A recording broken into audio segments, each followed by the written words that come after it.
नमस्कार दोस्तों, बात करूंगा Uttar Pradesh state medical faculty के बारे में। काउंसलिंग प्रोसीजर यहां पे चल रहा है।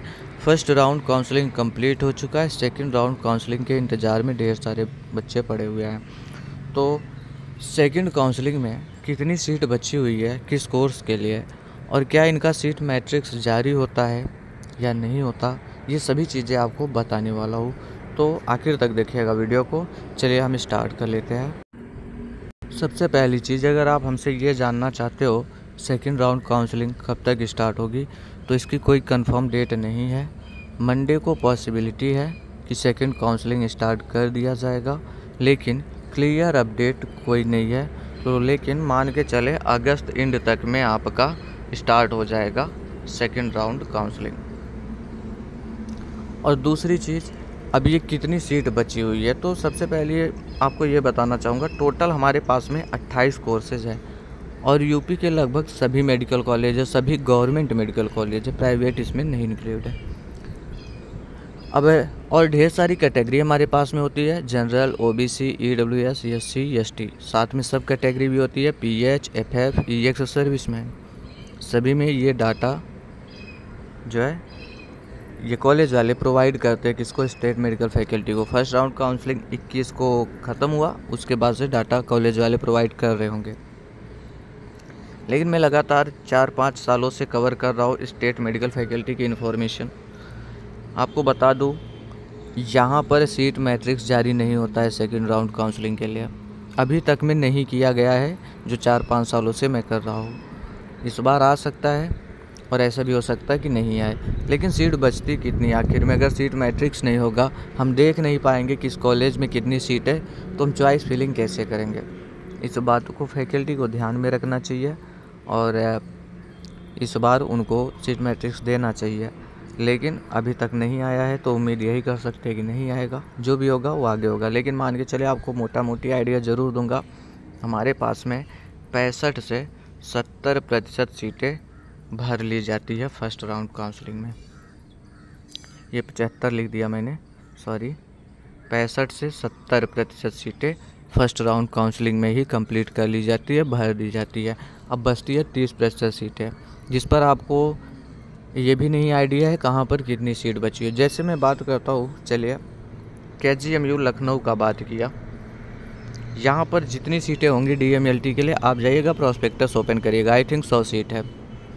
आप देखेंगे फर्स्ट राउंड काउंसलिंग के बाद यहाँ पर जो सीटें बचेंगी DMLT के लिए, वो 10 से 15 सीटें ही बचेंगी, बाकी सीट नहीं बचेगी। वो फर्स्ट राउंड काउंसलिंग में उसको फुलफिल कर लिया जाता है।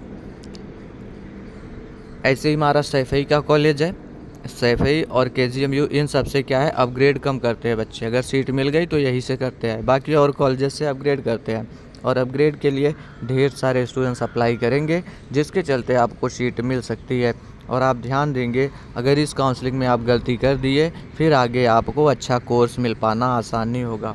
जैसे हमारे पास में बहुत ऐसे स्टूडेंट्स आए जिनकी रैंक 3000 थी, 4000 थी, और ये जो मैं बात कर रहा हूँ जनरल रैंक की बात कर रहा हूँ, 6000 रैंक थी, 8000 रैंक थी, इनको कोई कॉलेज नहीं मिला है। इसका सबसे बड़ा रीज़न ये रहा, ये टॉप कॉलेज के साथ चले गए और किसी एक कोर्स के साथ चले गए।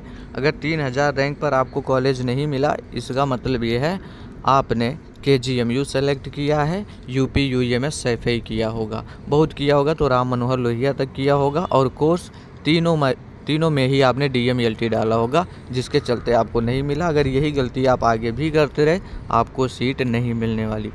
30% सीटें लगभग बची होंगी, और यहाँ पर अगर आप चूकते हो सेकंड काउंसलिंग में, फिर मुश्किल हो जाएगा। जो फैकल्टी सीट मैट्रिक्स रिलीज करती है, वो मॉपअप काउंसलिंग से पहले रिलीज कर देती है कि हमारे पास में अभी में कितनी सीटें हैं। वो डायरेक्ट सा एडमिशन चलता है, स्ट्रे काउंसलिंग कह सकते हो, वहाँ पर कर देती है, लेकिन पहले नहीं करती है। लेकिन इस बार उम्मीद है कि सीट मैट्रिक्स जारी होगा। अगर नहीं जारी होता है, फिर आपको अनुमान बस तुक्का लगाना होगा कि यहाँ पर इतनी सीटें खाली है, उसके हिसाब से प्रेफरेंस देना होगा। लेकिन अगर आप हमारे कांटेक्ट में रहेंगे, तो मैं कुछ कॉलेजेस का आपको बता पाऊँगा कहाँ पर कितनी सीटें हैं, क्योंकि सभी कॉलेज में कांटेक्ट तो नहीं हमारा, लेकिन कुछ कॉलेजेस का हम आइडिया लगा करके आपको बता सकते हैं।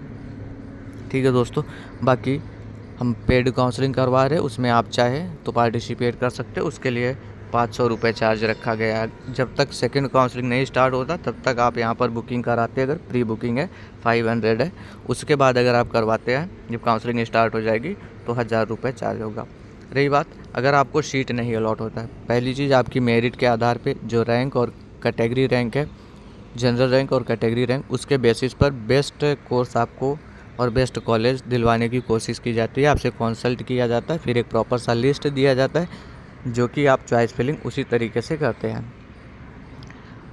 तो चांसेस होते हैं सीट मिल जाए। अगर सीट नहीं मिलता बाय मिस्टेक तो काउंसलिंग ख़त्म होने के बाद जब सीट अलॉटमेंट रिजल्ट आएगा तो आपके पैसे रिफ़ंड कर दिए जाते हैं। इसमें से एक भी रुपये लिया नहीं जाता है, ठीक है। जो मेहनत गई सो गई। लेकिन अगर सीट नहीं मिला तो हमको आपका पैसा नहीं चाहिए, वो मैं वापस कर देता हूँ उसी माध्यम से जैसे आपने पेमेंट किया होगा। आपसे QR मांगा जाएगा और पेमेंट खुद से कर दिया जाएगा, आपको बोलने की ज़रूरत नहीं पड़ेगी। तो कमेंट बॉक्स मेरा ओपन करेंगे, वहाँ पर 2 व्हाट्सएप नंबर मेरा दिखेगा। किसी पर भी आप SMS कर सकते हैं, डायरेक्ट से वहाँ पहुँच करके पेड काउंसलिंग ऐसा लिख सकते हैं, ठीक है दोस्तों। अब जिस आर्डर में यहाँ पर लोग बुकिंग कराए उसी आर्डर में हम चॉइस फिलिंग धीरे धीरे से प्रोवाइड करते हैं। रही बात सीट मैट्रिक्स की, तो यही आइडिया दे सकता हूँ कि 65 से 70% सीटें फर्स्ट काउंसलिंग में भर ली जाती है। वो अलग बात है कि इसमें से ढेर सारे बच्चे अपग्रेड के लिए अप्लाई करते हैं। कोई आगे अपडेट होगा प्रोवाइड करूँगा, जुड़े रहे चैनल के साथ। Thanks for watching this video.